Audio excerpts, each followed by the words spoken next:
नमस्कार, मैं अनुज कुमार। रात के 8 बज रहे हैं और समय है न्यूज बुलेटिन का। तो आइए शुरू करते हैं मेन हेडलाइन से। सिरमौर के हाटी समुदाय को मिलेगा जनजातीय दर्जा, केंद्रीय मंत्रिमंडल ने दी मंजूरी। 6 दशक बाद पूरी हुई मांग। केंद्र के फैसले से झूम उठा गिरिपार, हाटी समुदाय ने बाजार बंद कर पटाखे फोड़ मनाई खुशियां।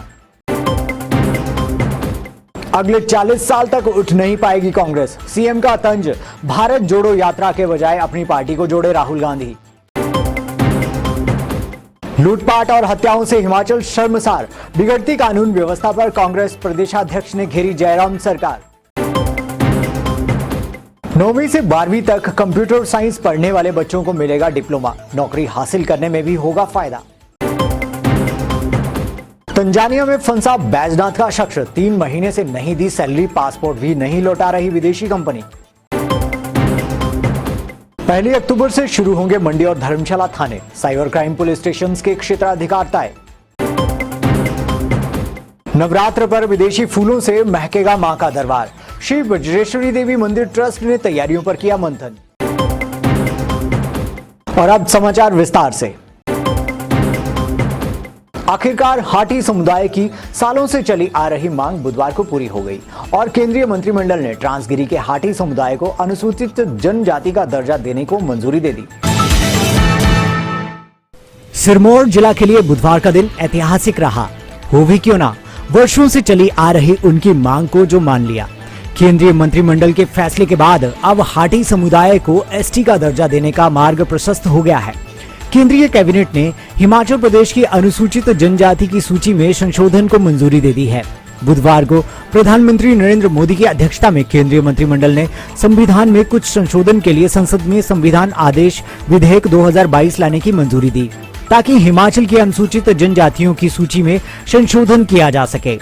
संशोधन के जरिए हिमाचल प्रदेश के सिरमौर जिले के ट्रांसगिरी क्षेत्र के हाटी समुदाय को एसटी में शामिल किया जाएगा। विधेयक के कानून बनने के बाद अनुसूचित जनजातियों की संशोधित लिस्ट में नए सूचीबद्ध समुदाय के सदस्य भी सरकार की मौजूदा योजनाओं के तहत एसटी के लिए निर्धारित लाभ प्राप्त कर सकेंगे। जैसे ही सिरमौर के हाटी समुदाय को केंद्रीय मंत्रिमंडल ने एसटी का दर्जा देने की मंजूरी दी, गिरिपार खुशी में झूम उठा। सिरमौर जिला के गिरिपार क्षेत्र का करीब 6 दशक पुराना हाटी का मुद्दा आखिरकार बुधवार को सुलझ गया। जैसे ही बुधवार को केंद्रीय मंत्रिमंडल की बैठक में इसकी अधिसूचना जारी हुई, तो गिरिपार क्षेत्र की 155 पंचायतों में हर्षोल्लास से खुशी की लहर दौड़ गई। गिरिपार के बाजार खुशी में बंद कर दिए गए तथा हाटी समुदाय के लोग जश्न में डूब गए। खुशी ऐसी रही कि हरिपुर, धार, शिलाई व राजगढ़ में पटाखे फोड़े गए।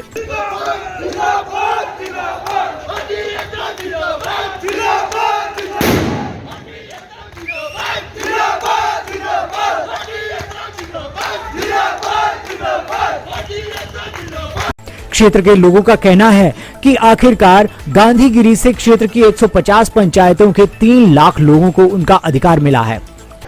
और आज बड़े सौभाग्य की बात है पूरे सिरमौर के लिए कि जनजातीय मंत्री भारत सरकार ने जो है आज इस हाटी समुदाय की जो नोटिफिकेशन की है, इसके लिए हम माननीय मुख्यमंत्री जयराम ठाकुर जी का और मंत्री अमित शाह जी का, जिन्होंने कि इसको जो है आज जो है नोटिफिकेशन देकर जो है जनता के लिए समर्पित किया है। इससे जो है हमारे समस्त हाटी भाइयों को जो है, हमारे 3 लाख लोगों को जो है इसका फायदा मिलेगा।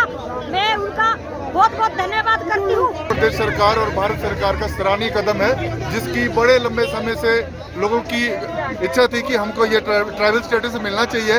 और सिर्फ ट्राइबल स्टेटस की बात नहीं थी, बात इस बात की थी कि अगर जिन लोगों को हमारे जो समकक्ष थे उनको स्टेटस मिला है तो हमको स्टेटस क्यों नहीं मिला। और दूसरी बात ये थी कि जब हम डिजर्व करते तो हमको मिलना चाहिए था बहुत पहले। और हिमाचल प्रदेश सरकार और भारत सरकार को कोटि-कोटि धन्यवाद। वहीं सीएम जयराम ठाकुर ने ट्वीट कर कहा कि केंद्रीय कैबिनेट के इस फैसले से क्षेत्र के 1.5 लाख लोगों को लाभ मिलेगा। उन्होंने कहा कि यह हर्ष का विषय है कि केंद्र ने हाटी समुदाय को एसटी का दर्जा देने को मंजूरी दी है। प्रदेश का सर्वाधिक लोकप्रिय मीडिया दिव्य हिमाचल एक बार पुनः अपने पाठकों के लिए लेकर आया है एक लकी योजना कौन बनेगा लखपति, जिसके तहत प्रथम विजेता को दिया जाएगा 1 लाख का नगद पुरस्कार व रेफ्रिजरेटर, वॉशिंग मशीन से लेकर अन्य ढेरों पुरस्कार। तो आज ही अपने नजदीकी एजेंट या हॉकर से अपनी दिव्य हिमाचल की प्रति सुनिश्चित करवाएं व जुड़ जाएं दिव्य हिमाचल के इस लकी कूपन योजना के साथ। अधिक जानकारी के लिए पढ़ें दिव्य हिमाचल अखबार या संपर्क करें 01892 264713 पर। मुख्यमंत्री जयराम ठाकुर ने बुधवार को सराज विधानसभा क्षेत्र में 32 करोड़ से अधिक की योजनाओं के उद्घाटन व शिलान्यास किए। इस दौरान उन्होंने कांग्रेस पर भी जमकर निशाना साधा। मुख्यमंत्री जयराम ठाकुर ने बागा चुनोगी, धरोटधार और बस्सी में कांग्रेस पर खूब प्रहार किए। सीएम ने कहा कि मौजूदा समय में कांग्रेस के लिए विचित्र स्थिति पैदा हो गई और जिस तरह से उसका खराब दौर चल रहा है, ऐसा दौर कांग्रेस ने कभी सोचा भी नहीं था। सीएम ने तंज कसा कि एक और राहुल गांधी भारत जोड़ो यात्रा कर रहे हैं तो दूसरी ओर उसके 8 विधायक भाजपा में शामिल हो गए हैं। ऐसे में पूरे देश में कांग्रेस रसातल की तरफ जा रही है। कांग्रेस को मौजूदा समय में चिंतन करना चाहिए कि आखिर हो क्या रहा है। सीएम ने कहा कि राहुल गांधी को भारत जोड़ो से पहले अपनी पार्टी को जोड़ना चाहिए। जिस तरह से हालात हैं उसे देख लगता है कि कांग्रेस अगले 30-40 साल तक उठ नहीं पाएगी। पूरे देश में कांग्रेस की हालत बेहद चिंतनीय है और यही हाल हिमाचल में भी है। प्रदेश के कई नेता कांग्रेस छोड़ भाजपा में शामिल हो रहे हैं। कांग्रेस पार्टी के नेता भारत जोड़ो अभियान के लिए निकले हुए हैं और कांग्रेस पार्टी के 8 विधायक पार्टी छोड़ करके भारतीय जनता पार्टी में शामिल हो रहे हैं। गुलाम नबी आजाद पहले आजाद होकर के अपनी बात कह चुके हैं। तो ऐसे में पूरे देश भर में कांग्रेस रसातल की तरफ जा रही है। उनकी पार्टी का विषय है, मुझे उसमें कुछ नहीं कहना, वो उनका आंतरिक मामला है। लेकिन फिर भी ये आज की आवश्यकता है कांग्रेस पार्टी की कि उनको चिंतन करना चाहिए। बड़ी बड़ी बातें करने के बजाय ये भारत जोड़ो यात्रा से पहले तो उनको कांग्रेस को संभालने के लिए जो करना चाहिए वही उचित रहेगा उनके लिए। और दूसरी बात मैं इस बात को कह रहा हूँ कि आने वाले समय में जो हालात दिख रहे हैं पूरे देश भर में, कांग्रेस आने वाले 30 साल 40 साल तक तो हमको मुझे नहीं दिखती है कि कहीं जमीन पर उठने की स्थिति में हो पाएगी। कांग्रेस अध्यक्ष सांसद प्रतिभा सिंह ने प्रदेश में बिगड़ती कानून व्यवस्था पर चिंता जताई है और जयराम सरकार को आड़े हाथ लिया है। जानते हैं क्या कह रही है प्रतिभा सिंह।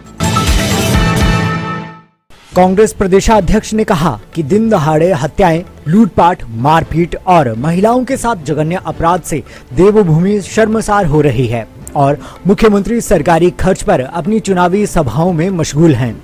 अपराधी हिमाचल में दाखिल हो रहे हैं और किसी को भी गोलियों से भूनकर बेखौफ वापस जा रहे हैं। उन्होंने जयराम सरकार पर आरोप लगाया कि उनकी सरकार की प्रदेश में कानून व्यवस्था पर कोई पकड़ नहीं रह गई है। प्रतिभा सिंह ने ऊना में कांग्रेस पार्टी के एक पदाधिकारी की दिन दहाड़े गोलियों से निर्मम हत्या पर कड़ा रोष व्यक्त किया।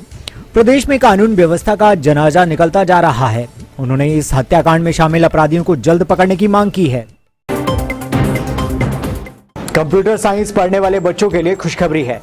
इन छात्रों को अब 1 साल का कंप्यूटर डिप्लोमा मिलेगा। 9वीं से 12वीं तक कंप्यूटर साइंस पढ़ने वाले छात्र छात्राओं को 1 साल का डिप्लोमा मिलेगा, यानी कि इन बच्चों को अब नौकरी पाने में और भी आसानी होगी। इस विषय को 1 वर्षीय कंप्यूटर डिप्लोमा के समकक्ष दर्जा मिला है। हिमाचल प्रदेश कंप्यूटर विज्ञान प्रवक्ता लंबे समय से 9वीं से 12वीं कक्षा तक कंप्यूटर विषय पढ़ने वाले विद्यार्थियों को हिमाचल के सरकारी एवं गैर सरकारी नौकरियों में वंचित 1 साल के डिप्लोमे के समकक्ष मान्यता दिलवाने के लिए प्रयासरत था। उच्च शिक्षा विभाग निदेशक ने बताया कि जल्द ही इस विषय में अधिसूचना जारी कर दी जाएगी। प्रदेश में कंप्यूटर साइंस पढ़ रहे विद्यार्थियों को नौकरी पाने में इससे बहुत लाभ मिलेगा। हिमाचल का एक और शख्स विदेश में फंस गया है। बैजनाथ के इस शख्स ने तंजानिया से वीडियो जारी कर मुख्यमंत्री से सुरक्षित वापस लाने की गुहार लगाई है। बैजनाथ कांगड़ा का रहने वाला शख्स ब्रह्मदास तंजानिया में फंस गया है और एक वीडियो जारी कर मुख्यमंत्री जयराम ठाकुर से मदद की गुहार लगाई है। वीडियो में ब्रह्मदास ने कहा कि वह राज प्रोसेस कंपनी पुणे महाराष्ट्र का ऑपरेटर है। कंपनी ने उसे वर्ष सितंबर 2021 में ईस्ट अफ्रीकन कंपनी में तंजानिया भेजा था। काम करने के बाद पत्नी की बीमारी के चलते उसने फरवरी 2022 में अपनी मूल कंपनी राज प्रोसेस को रिजाइन की रिक्वेस्ट डाली, जिसे मंजूर नहीं किया और अब अचानक उसे रिलीव कर दिया है। साथ ही सैलरी और पासपोर्ट भी नहीं दिया जा रहा है। ब्रह्मदास का कहना है कि उसका स्वास्थ्य दिन प्रतिदिन बिगड़ता जा रहा है। मेरा परिवार परेशान है, मैं घर जाना चाहता हूँ। मुझे यहाँ पर डर भी लग रहा है कि यहाँ के लोग मुझे फंसा न दें। मेरा matter Himachal Pradesh to center government India to high commission of Tanzania तक होते हुए इधर ईस्ट अफ्रीका स्टार्च कंपनी में, जहां मैं इस समय हूं, पहुंच चुका है। लेकिन फिर भी मेरा पासपोर्ट नहीं दिया जा रहा है। मेरी वाइफ की तबीयत दिन प्रतिदिन बिगड़ रही है। मेरा परिवार पूरा परेशान है। मैं घर जाना चाहता हूं और यहाँ पर मुझे डर भी लग रहा है, यहाँ से ये लोग मुझे फंसा न दे। माननीय जयराम ठाकुर जी से मेरा निवेदन है कि कृपा करके मुझे यहाँ से निकालने की कृपा करें। मैं बहुत परेशान हूँ, मेहरबानी करके मुझे यहाँ से निकालें। धन्यवाद, आपकी बड़ी मेहरबानी होगी। प्रदेश के साइबर क्राइम के 3 रेंज के पुलिस स्टेशनों के क्षेत्राधिकार तय कर दिए गए हैं। पुलिस मुख्यालय की ओर से बाकायदा इस बारे में आदेश जारी हो गए हैं। हिमाचल सरकार ने मंडी और धर्मशाला में 2 नए रेंज स्तरीय साइबर अपराध पुलिस स्टेशन स्वीकृत किए हैं। पहले कार्यरत state CID cyber crime police station Shimla range का अधिकार शिमला, सोलन, सिरमौर, बद्दी और किन्नौर तक होगा। इसी तरह पुलिस थाना धर्मशाला का अधिकार क्षेत्र उत्तरी रेंज के 4 जिलों कांगड़ा, चंबा, नूरपुर और ऊना तक होगा। इसके अलावा साइबर क्राइम पुलिस स्टेशन मंडी का अधिकार क्षेत्र सेंट्रल रेंज के 5 जिलों मंडी, कुल्लू, हमीरपुर, बिलासपुर और लाहौल स्पीति तक होगा। पुलिस महानिदेशक हिमाचल प्रदेश संजय कुंडू ने कहा कि इन सभी पुलिस थानों का नेतृत्व एसपी रैंक के अधिकारी करेंगे। मंडी और धर्मशाला में नवनिर्मित रेंज स्तर साइबर अपराध पुलिस स्टेशन 1 अक्टूबर तक काम करना शुरू कर देंगे।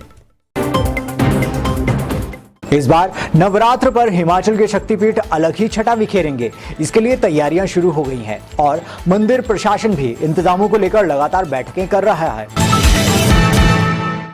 आगामी 26 सितंबर से होने वाले शरद नवरात्र पर प्रसिद्ध शक्तिपीठ माता श्री बज्रेश्वरी देवी मंदिर विदेशी फूलों से सजाया जाएगा। बुधवार को मंदिर ट्रस्ट की अहम बैठक में यह फैसला लिया गया। एसडीएम कांगड़ा नवीन तंवर की अध्यक्षता में हुई बैठक में बताया गया कि नवरात्र में पूरे मंदिर परिसर को विदेशी फूलों से सजाया जाएगा। इसके अलावा अतिरिक्त पुलिसकर्मी सुरक्षा के लिहाज से तैनात किए जाएंगे। सफाई व्यवस्था के लिए अलग से सफाई कर्मचारी तैनात किए जाएंगे। साथ ही मंदिर परिसर में स्वास्थ्य सुविधाओं के लिए भी अस्थायी रूप से चिकित्सा केंद्र स्थापित किया जाएगा। एसडीएम ने आदेश दिए हैं कि मंदिर में चढ़ने वाले चढ़ावे की गिनती के लिए रोजाना कर्मचारी बदले जाएं ताकि पारदर्शिता बनी रहे। जी बिल्कुल, जैसे कि अभी जो है शरद नवरात्रे आने वाले हैं, 26 सितंबर से शुरू होकर 4 अक्टूबर तक ये चलेंगे। तो क्योंकि हमारे जो माता बजेश्वरी जो शक्तिपीठ है, इसमें लाखों श्रद्धालुओं के आने का जो है शुभ अवसर रहता है, तो इसमें सभी जो है डिपार्टमेंट्स के साथ और हम सभी जो न्यास परिवार है, उन्होंने आपस में चर्चा करके सभी मुद्दों पे, चाहे वो सफाई से संबंधित हो, लंगर से संबंधित हो और आपके उचित पुलिस व्यवस्था से संबंधित हो और जो रहने उनके और शौचालय संबंधी बातें हों, ये सारी चीज़ों पे उचित निर्णय भी लिए गए हैं। कमेटियां भी बनाई गई हैं ताकि यात्री जो आते हैं उनको कोई असुविधा ना हो। बुलेटिन में अब समय है चलते चलते का। प्रदेश में तीसरे दिन भी जारी रहा राजस्व अधिकारियों का विरोध। प्रशासनिक सेवाओं में पदोन्नति कोटा बढ़ाने की उठाई मांग। किन्नौर में पवारी के पास चालक सहित सतलुज नदी में समाई पिकअप घंटों बाद भी नहीं लगा सुराग। कुल्लू के पतली कोहल में चरस के साथ दबोचा 28 साल का युवक, डुबकन का रहने वाला है आरोपी। और बीड़ बिलिंग रोड पर साडा बैरियर के विरोध में उतरे बनगोड़ू के ग्रामीण, बैरियर को दूसरी जगह शिफ्ट करने की उठाई मांग। आज के बुलेटिन में बस इतना ही। बने रहिए दिव्य हिमाचल टीवी के साथ। कल आपसे फिर मुलाकात होगी।